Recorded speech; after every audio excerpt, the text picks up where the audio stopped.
This is just a sample of the audiobook. To get the complete audiobook, access the link posted in the first comment.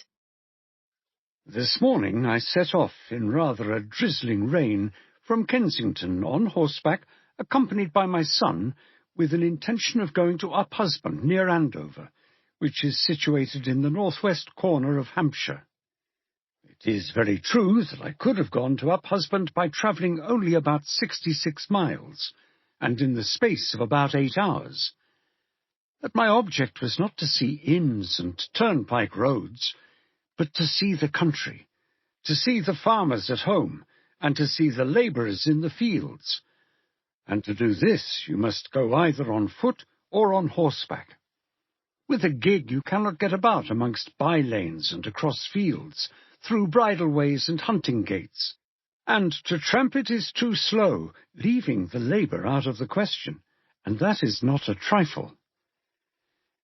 We went through the turnpike gate at Kensington, and immediately turned down the lane to our left, proceeded on to Fulham, crossed Putney Bridge into Surrey, went over Barnes Common, and then, going on the upper side of Richmond, got again into Middlesex by crossing Richmond Bridge.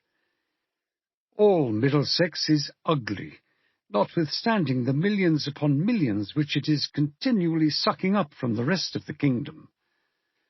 And though the Thames and its meadows now and then are seen from the road, the country is not less ugly from Richmond to Chertsey Bridge, through Twickenham, Hampton, Sunbury and Shepperton, than it is elsewhere.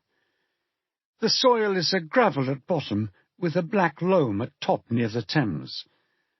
Further back it is a sort of spewy gravel, and the buildings consist generally of tax-eaters' showy tea-garden-like boxes, and of shabby dwellings of labouring people who in this part of the country look to be about half St. Giles's, dirty, and have every appearance of drinking gin.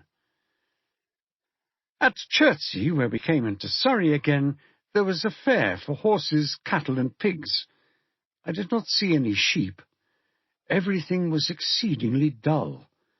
Cart colts, 2 and 3 years old, were selling for less than a third of what they sold for in 1813.